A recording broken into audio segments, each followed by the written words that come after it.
लोग क्या विचार करेंगे और आगे इन लोगों का आंदोलन किस दिशा में जाने वाला है। ये तमाम चीजें हमारे साथ युवा मंच के सारे छात्र, सारे सहयोगी और छात्र नेता अनिल सिंह जी हैं। क्या होगा, 21 तारीख बीत चुकी है। 21 तारीख हम लोगों को एक बड़ी उम्मीद थी कि 21 तारीख को देर शाम हो सकता है कुछ न कुछ हम लोगों को मिल जाए। और जो अधिकारी वर्ग बता रहे हैं कि भाई आपका मामला हाई अथॉरिटी पर पहुंच चुका है, अब उस पर मंथन चल रहा है कि पुरानी नियमावली से विज्ञापन जारी होगा तो क्या इसका असर पड़ेगा और नई नियमावली से जारी होगा इनको शामिल कैसे करेगा, ये चीजें अभी तक। लेकिन जो हमें चाहिए क्लियर की कंक्रीट की स्पष्ट रूप से बता दें कि हम पुरानी नियमावली से विज्ञापन जारी करेंगे या फिर नई नियमावली से विज्ञापन जारी करेंगे। हाँ, ये भी कहने में आ रहा है कि विज्ञापन इसी वजह से रुका है कि अभी सरकार इस पक्ष को सुनना चाह रही है जो लगातार आंदोलन कर रहे हैं, लगातार सरकार पर दबाव बना रहे हैं। तो हम लोग यही सरकार से आपके चैनल के माध्यम से भी यही कहेंगे कि भाई मामला जल्द निस्तारित हो। 11 जून से लगातार हम लोग आंदोलन कर रहे हैं और हम लोग संवैधानिक तरीके से आंदोलन कर रहे हैं। ऐसा नहीं कि हम लोग संवैधानिक तरीके से नहीं, हम लोग 3 बार लखनऊ गए, वहाँ हर बार ये कहा गया कि मामला आपका बहुत जल्द निस्तारित होगा, अधिकारी वर्ग भी कह रहे हैं। लेकिन सरकार के लोग जल्दी निर्णय क्यों नहीं ले रहे, हम लोगों के लिए संशय का विषय बना हुआ है। और सच्चाई यही है कि जितने भी छात्र हैं वो लगातार रोज मानसिक उत्पीड़न को झेल रहे हैं। और ये बात मैंने शासन को भेजी भी कि सरकार जो है छात्रों के हित में अगर निर्णय लेना चाहती है तो तत्काल ले, इतना झेलाना क्या है। लेकिन आप तो देख ही रहे 11 जून से लगातार लोग लड़ रहे हैं। हाँ, आपके पक्ष में होगा, शासन निर्णय लेगा, हमारे बस में नहीं है, ये चीजें चली। लेकिन अब हम ऐसे स्थान पर पहुंच गए हैं कि वहां से अब चाहे फाइल हमारे पक्ष में आएगी या फिर जो है नई नियमावली के पक्ष में। तो ऐसे हालात में हम लोगों ने निर्णय लिया है कि भाई हम नई नियमावली के पक्ष में किसी भी दशा में जाने नहीं देंगे। और ये लड़ाई इस बात को लेकर कि हमें उम्मीद है कि चुनाव आ रहा है 2027 का, तो परीक्षा मुझे लगता है कि दिसंबर तक हर हाल में हो जाएगी। तो ऐसे हालात में पुरानी नियमावली को लेकर के तो हम लोग लड़ ही रहे हैं। साथ ही साथ ही जो सामान्य अध्ययन, जो नई चीजें जोड़ी जा रही हैं, सामान्य अध्ययन और माइनस मार्किंग, हालांकि माइनस मार्किंग से बहुत असर नहीं पड़ेगा, लेकिन जो सामान्य अध्ययन को जोड़ा जा रहा है, इसमें आप समझिए कि हिंदी के अभ्यर्थी, चलिए कुछ जो पीसीएस की तैयारी करें उनके तो सामान्य अध्ययन के प्रश्न ठीक हो गए, लेकिन तमाम ऐसे ग्रामीण पृष्ठभूमि के छात्र हैं जो लगातार एक शिक्षक बनने का सपना पाल करके कड़ी मेहनत की।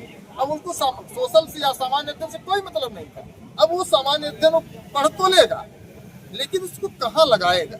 भाई हम किसी चीज को उतना ही पढ़ें जिसका इस्तेमाल हम कहीं कर पाए। उसका वेटेज भी तो 30 क्वेश्चन रखा गया। नहीं सर, 30 क्वेश्चन है, सही है, लेकिन उसका जो आप पूरा वो देखेंगे तो सिलेबस तो उससे पूरा, मैं ये कह रहा हूँ कि जो इंटर कॉलेजों में या हाई स्कूल विद्यालय में शिक्षकों की भर्ती होती है वो सामान्य अध्ययन की नहीं होती, विषय विशेषज्ञ की होती। तो जब हम विषय विशेष, मैं तो कहता हूँ आयोग से कि विषय विशेषज्ञ में आप 125 नहीं, आप 500 प्रश्न कर दो। लेकिन दुर्भाग्य है कि अधिकारी अपने मन का कर रहे हैं, तो इसकी भी लड़ाई हम लोग लड़ने जा रहे हैं कि सामान्य अध्ययन नहीं होना चाहिए। मान लीजिए सोमवार को फैसला आप लोगों के पक्ष में नहीं आता, हालांकि मैं ईश्वर से ही प्रार्थना करूंगा कि शिक्षा निदेशालय और तमाम जो नीति नियामक लोग हैं सद्बुद्धि दे, और जैसे इन लोगों की लड़ाई रही है उस इनके संघर्ष को समझते हुए एक मौके की बस मांग है, तो उसको समझते हुए आप तमाम नीति नियामक जो लोग हैं कम से कम इस पे विचार कर सकते हैं कि इस उम्र में जब इन लोगों को पूरे परिवार का जो गृहस्थ जीवन का जो दायित्व होता है उसको न निभा के ये लोग सड़कों पे हैं एक मौके के लिए। लंबे समय से इसी प्रक्रिया के तहत चयन होता आया है और उसमें भी प्रश्न उठता है जो लोग इसी प्रक्रिया के तहत चयनित हुए। तो मैं यही मनाऊंगा कि आप लोगों के पक्ष में मामला है, यदि अगर नहीं ऐसा होता है तो आगे। अब देखिए, यदि ऐसा नहीं होता है तो फिर हमारे लिए तो रास्ता एक ही, आंदोलन करना। और हम फिर अभी तो हम लोग सोच रहे थे कि आराम से हो जाएगा, फिर हम लोग आंदोलन की उस कड़ी पर जाएंगे जिसे सरकार भी देखेगी और पूरा प्रदेश भी देखेगा। आराम हराम हो जाएगा। बिल्कुल बिल्कुल, सच्चाई यही है कि आप ऐसे समझिए, जब हम नियम कानून के दायरे में नहीं आएंगे तो हमारा आन बान शान सम्मान सब खत्म हो जाएगा। तो मरता क्या न करता, हमारे पास कोई विकल्प नहीं। मरता क्या न करता। देखिए तमाम महिला प्रतिभागी भी हैं, क्या कहेंगी। अब बड़ी उम्मीदें थी और 11 जून से आप लोगों के धैर्य को मैं प्रणाम करता हूँ कि लंबे समय से आप लोग आंदोलन कर, क्या उम्मीद लग रही है? बहुत मानसिक पीड़ा हम लोग झेल रहे हैं। किसी से अपने दुख हम लोग बयान नहीं कर सकते हैं सर, क्योंकि दूसरे के हमें विकल्प नहीं बचा है। और 45 डिग्री टेम्परेचर में हम लोग पत्थर गिरजा घर पे बैठ के सरकार से एक उम्मीद लगाए थे कि हम लोग को एक मौका मिल जाएगा, और सरकार हम लोग के साथ और हम लोग की भावनाओं के साथ और हम लोग की उम्मीदों के साथ खेल रही है। बस आश्वासन पे आश्वासन दिए जा रही है और हम लोग के साथ इतना अन्याय कर रही है कि सर हम लोग चुनाव में बताएंगे उन लोगों को कि क्या इस तरह से जो हम लोग के साथ कर रहे हैं।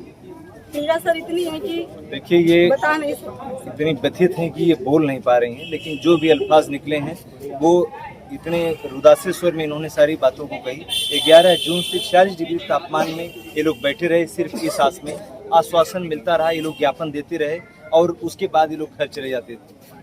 संघर्ष विराम संघर्ष के दौर से लोग गुजरे हैं। क्रमिक अनशन की प्रक्रिया इनकी लगभग दो महीने पूरे हो चुके हैं और अब इस नतीजे पर ये लोग पहुंचे हैं कि जिस तरीके का इनका भाव है, जो इनका प्रकटीकरण, जिस तरीके से इन्होंने सारी बातों को रखा है, थोड़ा सा भी अगर आप लोग इसको समझ सकते हैं तो एक मौका इन लोगों को दीजिए, सिर्फ एक मौका, और योग्यता डिग्री लेने के लिए 5 वर्ष का समय, जो भी उसके लिए समय लगता हो, उसी की इनकी मांग थी।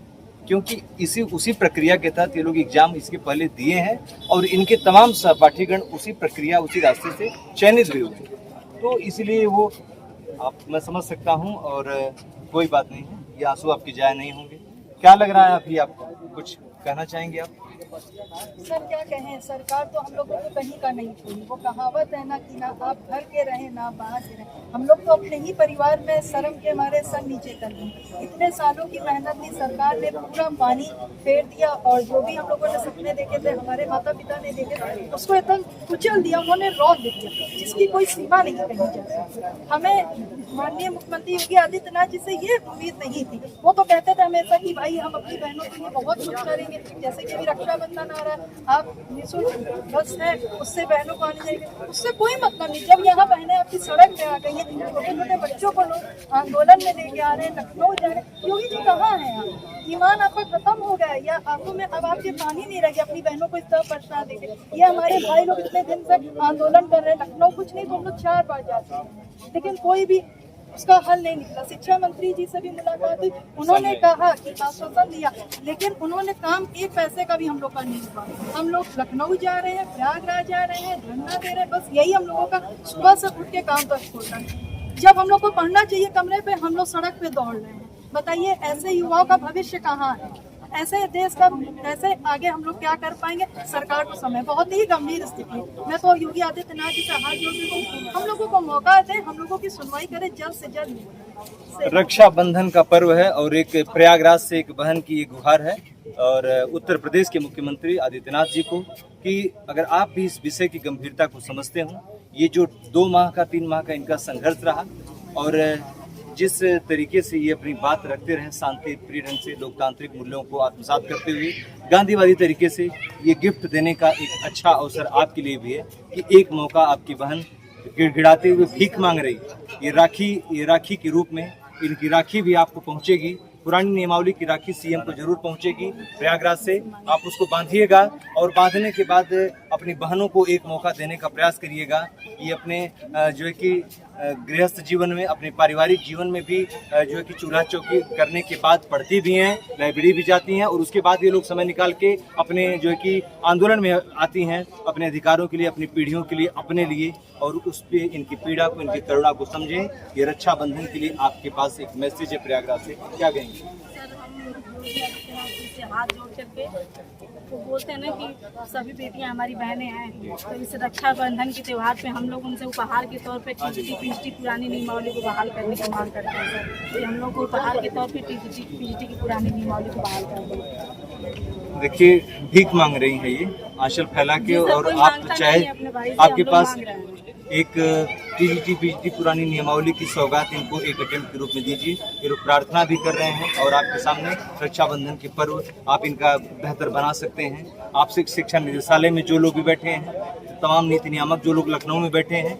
आंदोलन ये अपने तरीके से जैसा आप लोग चाहते हैं सरकारी तंत्र में, वैसा ही आंदोलन की इन्होंने नज़ीर पेश की है पिछले 2 माह से, लेकिन अब इनको प्रतिफल उसका मिलना चाहिए और आप जो है कि ये जिस तरीके से इनकी गुहार है, आप इस पर अमल करें और तमाम जल्दी से जल्दी इनकी समस्या का आप निस्तारण करें। पतवार फिर जुड़ेगा और टीजीटी पीजीटी पुरानी नियमावली में शासन की तरफ से क्या आया और छात्र उस पर इनकी क्या प्रक्रिया है, ये तमाम चीजें दिखाएंगे। जय हिंद साथियों, नमस्कार। सभी लोगों को रक्षाबंधन की ढेर सारी शुभकामनाएं।